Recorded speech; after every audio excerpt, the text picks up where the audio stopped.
Bikes with Jared Walker from Opus Bikes. Welcome to the show. Thanks for having me. We like our lowriders right here. Thanks for Start with the kids' bike. Yeah, this is perfect for your size. Yeah, there you go. That'll fit you perfect. But we are talking about how to fit properly with a bike. I'm looking for a bike for Brady. Truth be told, that's what started this, because one of his friends got this big bike and they're like, oh, you'll grow into it. And Brady watched him struggle with it and now won't even take a new bike, and his knees are hitting the handlebars. What are we looking at here? This looks like the right size. Yeah, absolutely. I mean, fit is so important. I think that's where your local bike shop comes into play. I mean, those guys are the professionals at fitting. You know, I think some of the key things is looking for a bike with lots of standover height. So you want to make sure the kids are comfortable on the bike. They've got a good low center of gravity. They're not on their tippy toes trying Exactly, yeah. And I think the other good thing is, you know, parents are so used to buying for the future for the kids. They grow so fast. When it comes to bikes, I mean, you really want to buy the size that fits them now. Buying something, like you said, that's too big just becomes uncomfortable. It's not a great experience. You want them to have fun on the bike. Okay, let's talk about uncomfortable, too big, and not a great experience. I got a beautiful bike for my birthday. It was a cruiser. I swear it weighed 75 pounds. I rode it up one hill.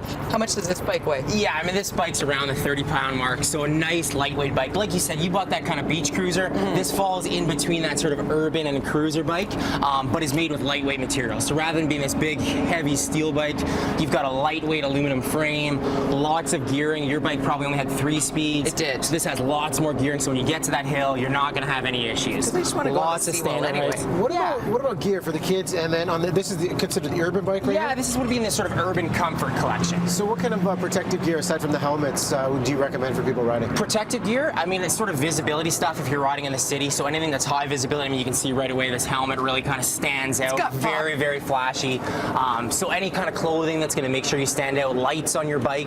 Once you get onto more of the sort of mountain bike side of things, then there's a lot more kind of clothing and equipment that comes with armoring. And that takes us to this one over here. Tell us about this bike, Jared. Yeah, so here we're still in kind of the urban category, but it's more of an urban performance bike. So this is, you know, great for the guy that's going to commute to work, that's going to ride with the family on the weekend, that wants to get some exercise, but really wants to do a little bit of everything. It's great on the road, it's great on the gravel paths, it's going to do everything. I know when we get to the high performance bikes, bike fitting is crucial, but for something like what Jody's on in this urban bike here, how important is bike fitting when you go into the store? Yeah, I mean, bike fitting is always important. I mean, when you're talking with the shop, make sure they're comfortable doing a fitting and make sure that's part of the purchase process. You know, as you said, on the real performance side, it's very, very important. But on this kind of bike, I mean, you're going to be putting lots of miles on it. You want to be comfortable. You want to make sure your bar is in the right position. You have the right stem length, the right saddle position, the right height, all of which is just going to make your experience that much better.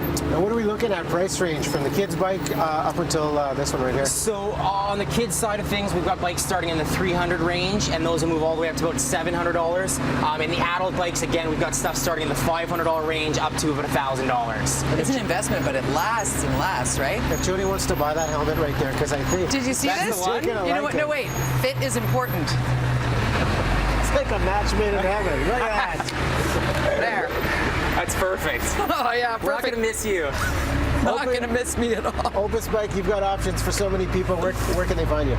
So the best thing would be to visit our website, which is opusbike.com. We've got a great dealer locator on that, and that'll direct you to all of our local shops. We've got some great shops in the Vancouver area. I like this bike. Yeah. Sweet. Almost as much as I like shoes. Thank you, Jared. Don likes shoes. Shoes and bikes. We're set today. Thanks, Jared. Okay, down to you, Don.